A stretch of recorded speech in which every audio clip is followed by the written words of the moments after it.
दोस्तों नमस्कार, मेरा नाम है अनूप आकाश वर्मा और आप देख रहे हैं द रिपोर्टर हिंदी। तमिलनाडु की राजनीति में जून 2026 की सबसे बड़ी घटना पूर्व बीजेपी प्रदेश अध्यक्ष के अन्नामलाई का बीजेपी छोड़कर नए राजनीतिक आंदोलन वी द लीडर की शुरुआत करना है। अन्नामलाई ने सार्वजनिक रूप से घोषणा की है कि वो वंशवाद, व्यक्ति पूजा और पारंपरिक राजनीतिक ढांचे के विकल्प के रूप में एक नई राजनीति खड़ी करना चाहते हैं। उन्होंने भविष्य में राजनीतिक दल बनाने का भी संकेत दिया है और इसके लिए नेतृत्व प्रशिक्षण मॉडल और APJ Abdul Kalam ethics in the politics जैसी पहल की घोषणा की है। लेकिन सबसे बड़ा सवाल यह है कि क्या तमिलनाडु की राजनीति अब डीएमके बनाम एआईएडीएमके से आगे बढ़कर टीवीके यानी थलपति विजय बनाम के अन्नामलाई होने जा रही है? इसका उत्तर अभी पूरी तरह हां नहीं है, लेकिन इतना जरूर कहा जा सकता है कि तमिलनाडु की राजनीति एक संक्रमण काल में प्रवेश कर चुकी है। पिछले 5 दशकों से राज्य की राजनीति मुख्य रूप से डीएमके और एआईएडीएमके के इर्द गिर्द घूमती रही, लेकिन 2026 के विधानसभा चुनाव के बाद पहली बार ऐसा महसूस होने लगा कि नई पीढ़ी के मतदाता पारंपरिक द्रविड़ दलों के बाहर विकल्प तलाश रहे हैं और यहीं से दो नए चेहरों की चर्चा शुरू होती है, सी जोसेफ विजय और के अन्नामलाई। विजय बनाम अन्नामलाई, दो अलग मॉडल लेकिन तमिलनाडु की राजनीति में बिल्कुल नए। विजय और अन्नामलाई दोनों ही एंटी एस्टेब्लिशमेंट राजनीति का प्रतिनिधित्व करते हैं, लेकिन दोनों की शैली पूरी तरह अलग है। विजय का सबसे बड़ा आधार उनकी सुपरस्टार छवि है, लाखों प्रशंसकों का नेटवर्क है, युवाओं में लोकप्रियता, भावनात्मक जुड़ाव और जन आकर्षण उनकी ताकत है। उन्होंने राजनीति में आने से पहले लगभग 3 दशक तक तमिल सिनेमा पर प्रभाव बनाए रखा। उनकी पार्टी टीवीके को 2026 चुनाव के बाद राज्य की मुख्य राजनीतिक शक्तियों में गिना जाने लगा। दूसरी तरफ के अन्नामलाई की राजनीति स्टारडम नहीं बल्कि प्रशासनिक और वैचारिक छवि पर आधारित है। वो पूर्व आईपीएस अधिकारी हैं।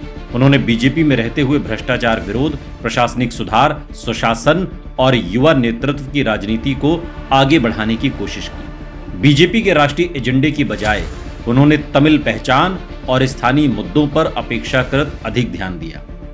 विजय की ताकत यह है कि विशाल जन आकर्षण है, मजबूत फैन नेटवर्क है, युवाओं में लोकप्रियता है, ग्रामीण और शहरी दोनों क्षेत्रों में पहचान है, एंटी डीएमके वोटों को आकर्षित करने की क्षमता है। लेकिन विजय की कुछ कमजोरियां भी, मसलन प्रशासनिक अनुभव का अभाव है, पार्टी संगठन अभी निर्माणाधीन है, उम्मीदवार चयन और कैडर प्रबंधन की चुनौती है, लोकप्रियता को वोटों में बदलने की परीक्षा एक तो हो चुकी है लेकिन पूर्ण बहुमत नहीं मिला और अब 2029 का लोकसभा चुनाव भी है।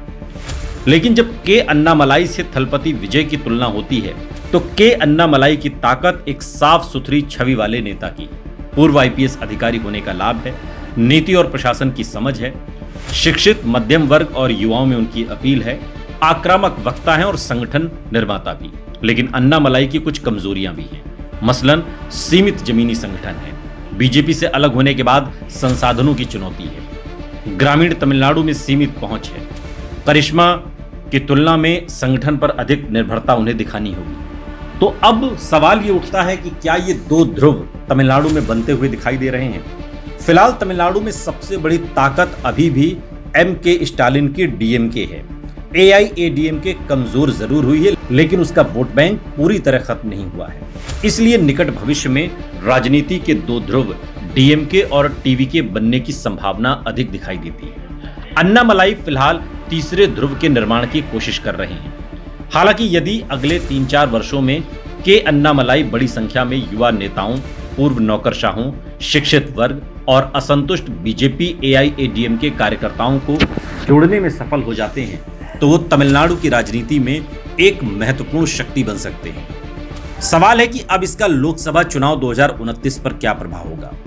2029 तक 3 संभावनाएं बन सकती हैं। पहली संभावना के अन्नामलाई की पार्टी सीमित प्रभाव में रहे और टीवीके मुख्य विपक्ष बन जाए। दूसरी संभावना अन्नामलाई और टीवीके दोनों मिलकर डीएमके विरोधी वोटों को बांट दें जिससे डीएमके को फायदा हो। तीसरी संभावना अन्नामलाई एक मजबूत संगठन खड़ा कर लें और टीवीके के साथ मिलकर या अलग रहते हुए तमिलनाडु की राजनीति में नया समीकरण बना लें। वर्तमान परिस्थितियों में दूसरी संभावना सबसे यथार्थवादी लगती है। कई राजनीतिक विश्लेषक मानते हैं कि नई पार्टियों के आने से शुरुआती वर्षों में विपक्षी वोटों का विभाजन होता है, जिसका लाभ सत्ताधारी दल को मिल सकता है। तमिलनाडु की राजनीति अभी डीएमके बनाम विजय के चरण में प्रवेश करती दिखाई दे रही है, लेकिन के अन्नामलाई ने अपने इस्तीफे और नए आंदोलन के जरिए ये संकेत दे दिया है कि वो केवल बीजेपी के पूर्व नेता बनकर नहीं रहना चाहते, वो एक वैकल्पिक राजनीतिक धारा खड़ी करने का प्रयास कर रहे हैं। आज की तारीख में सी जोसेफ विजय जनाधार के मामले में अन्नामलाई से आगे दिखाई देते हैं, जबकि अन्नामलाई प्रशासनिक क्षमता और वैचारिक स्पष्टता के मामले में मजबूत माने जाते हैं।